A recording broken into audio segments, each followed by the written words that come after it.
Oke, assalamualaikum warahmatullahi wabarakatuh. Berjumpa lagi dengan kita berdua dalam acara podcast seputar pendidikan di Indonesia di masa pandemi. Saya perkenalkan, di depan saya ada narasumber bernama Pak Taufik Yulianto, guru fisika SMA Negeri 1 Sirabok dan sekaligus pembina pramuka di SMA Negeri 1 Sirabok. Nah, pada pertemuan kali ini kita akan membahas tentang pendidikan di masa pandemi dan kira-kira apa yang sudah dilakukan beliau dan apa yang akan beliau berikan buat melayani anak-anaknya supaya pendidikan tetap berjalan dengan baik. Hak anak untuk mendapatkan pengajaran dengan baik pun tetap dijalankan dengan sebenar-benarnya. Langsung saja saya tanya sama Pak Taufik. Pak Taufik yang saya hormati, Kak Taufik ya, Kak Taufik, karena beliau sudah pembina pramuka. Ini diskusi ini tanpa settingan, tanpa storyboard. Jadi natural, dan mohon maaf kepada pemirsa barangkali ada yang kurang berkenan sebelumnya, atau situasi di era pandemi di tiap daerah itu berbeda-beda. Walaupun kita satu provinsi, tapi kita juga mempunyai kultur yang berbeda, bahkan jaringan internet pun kita berbeda. SMA Negeri 1 Sirabok salah satu sekolah di Kabupaten Brebes, sekolah negeri di Kabupaten Brebes, Jawa Tengah. Oke, Kak Taufik, kira-kira pendidikan di masa pandemi itu yang seperti apa, Pak Taufik? Masa pandemi kayak apa ya?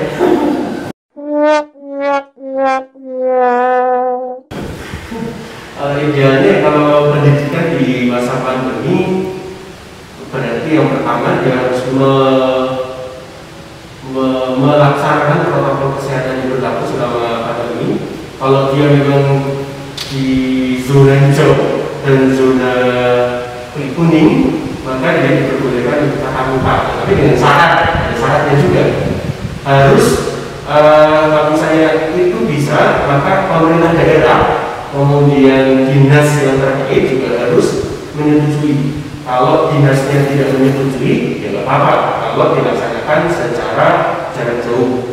Kemudian kalau dinasnya sudah atau pemerintah daerahnya sudah, maka yang kedua adalah di tingkat sekolah kalau memang tidak, ya bagaimana lagi karena satu takutnya misalnya gitu. Kemudian yang kalau memang yang sekolahnya bisa, berarti kemudian tingkat anak-anaknya atau misalnya tingkat orang tua boleh atau enggak. Kalau memang tidak boleh karena ketakutan tertular dan seterusnya, dia tetap tidak bisa melaksanakan pendidikan secara tatap muka. Tapi walaupun tidak tatap muka, harus dilaksanakan secara jarak jauh. Jarak jauh yang dimaksud bisa menggunakan cara daring maupun cara luring. Daring maksudnya dalam jaringan, internet dan seterusnya, atau luar jaringan. Mungkin artinya pendidikan itu akan tetap berjalan dengan mestinya. Kalaupun pada akhirnya daerah kita mendapatkan izin karena sudah zona kuning ataupun zona hijau, tetap harus ada izin dari gugus tugas sampai kesiapan sekolah menghadapi pendidikan tatap muka. Pada akhirnya nanti dari segi cuci tangan, tempat cuci tangan, izin orang tua dan sebagainya, segala administrasinya, dan yang pasti keselamatan dan kesehatan anak tetap menjadi prioritas. Itu untuk memutus mata rantai penyebaran virus corona ya. Nah, tantangannya bagaimana Kak Taufik menghadapi pendidikan jarak jauh? Kalau di SMA 1 Sirabok sendiri kan memang belum melaksanakan tatap muka. Kita sejak Maret ya? Sejak Maret ya. Akhirnya kita menggunakan pembelajaran jarak jauh. Untuk pembelajaran jarak jauh mulai dari awal Maret kemarin, karena memang itu kegiatannya dadak, sehingga kita pakainya ya seadanya. Apalagi misalnya kalau ngomongin tantangan daerah Sirabok ini, daerahnya berdikit-bukit, bagus banget pemandangannya, Tetapi masalahnya adalah semakin tinggi biasanya itu tadi akses internetnya, ya gitu lah, ada aja atau enggak. Kalau di tempat yang lain bahkan nggak ada sama sekali, dan gitu. Itu tantangannya untuk PJJ. Akhirnya kemarin ada yang guru yang kemudian mendatangi siswa untuk jadi satu kelompok kecil. Kemudian ada juga yang apa namanya, ya kayak semacam membuat apa ya, Proposan video. Ya, proposannya berupa video pembelajaran. Proposan berupa video pembelajaran, kemudian diupload. Nggak bisa semuanya sih sebenarnya. Ya, artinya SMA Negeri 1 Serpong telah mencari terobosan terbaik untuk melayani masyarakat Serpong, khususnya pada seluruh peserta didik SMA Negeri 1 Serpong, yaitu mengadakan turban. Turban itu setelah kita mendapatkan izin dari pihak desa, kita izin dulu ke pihak desa yang kita izin ke pihak desa untuk mengadakan atau bertemu dengan anak-anak di daerah tersebut. Misalnya di desa Kaligiri, kita mengunjungi atau mengumpulkan anak di balai desa, tapi dengan protokol kesehatan, wajib pakai masker, cek suhu tubuh, sampai cuci tangan, dan itu semuanya dibawa alatnya dari sekolah, ya, bawa hand sanitizer sendiri, dan masker pun dibagikan pada anak-anak. Tujuannya apa tuh? Itu tujuannya untuk mencari informasi kendala-kendala yang dihadapi peserta didik berkaitan dengan PJJ. Dan kesimpulannya adalah yang kita dapatkan ya kalau di lapangan, nyata ada yang memang kesulitan akses internet. Kedua, keterbatasan pakai data, dan ternyata pakai data yang dimiliki anak juga terbatas. Dan berikutnya lagi HP-nya pun kadang-kadang kurang mendukung ya, sehingga kadang kita harus menggunakan WhatsApp kalau kita belum bisa menggunakan aplikasi seperti Google Classroom, Google Form, Meet, dan sebagainya. Tapi hasilnya malah kita pada tahun ajaran baru ini 2020-2021 akhirnya mengeluarkan sebuah web aplikasi Seman Sirapok, dari Seman Sirapok, ya Kak Taufik.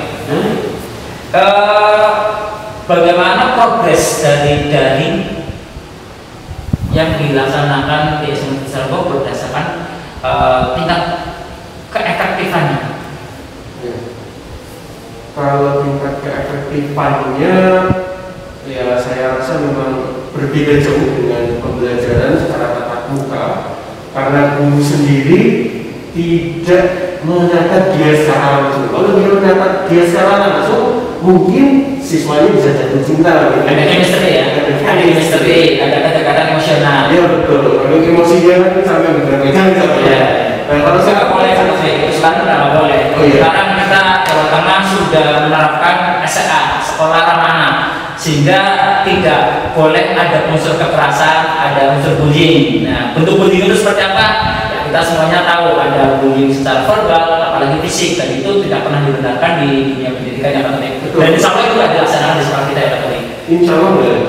Meja itu maksudnya ya meja ya, nah itu hanya untuk testing ya, membangunkan orang tidur ya. Itu. Nah tetapi itu tadi kalau PJJ tadi kan tidak ada chemistry, kita tidak tahu misalnya dia meeting, misalnya kita ada kelas meeting. Kalau kelas meeting sih kita ngadakan apa namanya kayak Zoom meeting misalnya. Nah kita tidak tahu Zoom meeting karena misalnya siswanya terlalu banyak, akhirnya kan ada yang kemudian pakai datanya cepat habis dan seterusnya, akhirnya diminta untuk tadi ya pakainya hanya pesan suara, sebenarnya tidak berjalan dengan baik. Oke ya, berhubung azan, maka kita rehat sebentar. Kita berjumpa setelah sholat. Assalamualaikum warahmatullahi wabarakatuh. Waalaikumsalam warahmatullahi wabarakatuh. Salam sejahtera untuk kita semua. Bagaimana kegiatan diterapkan di era pandemi sementara kegiatan ekstrakurikuler itu sebenarnya untuk sementara ditiadakan dulu karena memang situasi dan kondisi yang sangat tidak memungkinkan. Nah, bagaimana menyikapinya itu kalau? Ya, kalau memang kalau tadi tanya terkait dengan pramuka juga saya selaku pembina mungkin agak cerita sedikit terkait dengan awal-awal masa pandemi. Ya, di awal masa pandemi kemarin kita mau melanjutkan bandara di Purwokerto. Kita sudah siap semuanya, mulai dari perizinan, kemudian transportasi, konsumsi dan seterusnya, pesertanya sudah siap. Kemudian ya ibaratnya kita tinggal berangkat, tapi nggak berangkat semuanya. Ya tadi yang sudah berjuang itu agak kecewa. Di awal-awal kecewa, tetapi kemudian seiring berjalannya waktu, oh ya memang pandemi ini sebenarnya sangat berbahaya, sehingga lama-lamaan mereka memahami itu, kemudian berjuang lagi sampai kemudian di tahun pelajaran awal, ya walaupun kita terbatasi dengan kegiatan tatap muka, kita masih menggunakan media-media daring yang ada. Contohnya kayak kemarin kita membuat kayak semacam upacara penyambutan, tetapi upacaranya itu hanya bervideo. Jadi video kayak semacam video penyambutan dan adik-adik kelas 10 yang baru datang. Kemudian kita share, kita upload ke YouTube, Instagram. Pasti mereka kelas 10 punya. Anak-anak sekarang kan canggih-canggih. Kemudian ke WA juga ada. Selain itu juga kita mengadakan kayak semacam lomba-lomba kecil. Ada lomba-lomba kecil yang bersifat daring juga. Kayak kemarin kita membuat semacam lomba isai, kemudian lomba fotografi kita juga ada itu. Ya, ini masih berjalan, kita coba nanti lihat. Oke ya, yang saya tangkap dari kakak-kakak Dewan Ambalan dan kakak Femina yang luar biasa ini menolak untuk menyerah, untuk memberikan pelayanan, minimal pengenalan ya kepada adik-adiknya bahwa ini loh kita punya kegiatan-kegiatan pramukaan yang harus tetap eksis, harus tetap beradaptasi dengan era pandemi seperti sekarang. Dan yang saya tahu dengannya aku sudah mengeluarkan video baru, dan yang kedua akan launching novel baru. Jadi perlu pemirsa tahu nih, Ambalan Arjuna Sri Kandi ini sudah membuat novel dan itu murni karya anak, karya adik-adik Dewan Ambalan. Semangatnya itu ternyata luar biasa sekali di bawah komando Kak Taufik Yulianto. Mereka sudah mengeluarkan tabloid bulanan rutin, namanya Tas ya Kak? Tas itu singkatan Tas ya? Tas tabloid Arjuna Sri Kandi. Nah itu rutin tiap bulan ya Kak? Dan yang berikutnya bikin lagu, bikin jingle, lalu bikin novel yang baru. Dan hebatnya lagi ternyata novelnya berlanjut kepada kepengurusan berikutnya. Jadi budaya literasi itu harus tetap dijalankan. Kata salah satu tokoh bahwa untuk bisa ditulis dalam sejarah maka kamu harus menulis. Nah, seiring dengan program pemerintah, budaya literasi kita harus ditingkatkan, dan Arjuna Sri Kandi membuktikan budaya literasinya dengan cara menulis. Karena literasi tidak cuma alat membaca, tapi menulis juga bagian daripada literasi. Nah, kiatnya bagaimana Kak Taufik? Bisa sampai menerbitkan 2 novel. Dua novel. Novel kedua Kak. Dan untuk kiat-kiatnya sebenarnya apa sih ya? Mereka juga semangat dalam artian menulis. Mereka punya pengalaman di pramuka yang cukup banyak, kemudian mereka ingin menulis. Nah, kita dari pembina hanya memfasilitasi dalam proses penulisan. Dan perlu diketahui bahwa novel yang pertama kemarin ditulis oleh DA angkatan sebelumnya, judulnya adalah Kuncup Bunga Kelapa. Sebenarnya novel yang pertama dengan yang kedua ini terpisah tapi nyambung. Karena ceritanya memang berasal dari SMA Negeri 1 Cilacap. Ada beberapa kenyataan yang disampaikan di sana dengan beberapa pengembangan karakter yang insya Allah ya itu adalah pengalaman mereka. Kemudian untuk kejadian selanjutnya tadi kan mereka punya semangat. Saya memfasilitasi mereka, kemudian mencoba untuk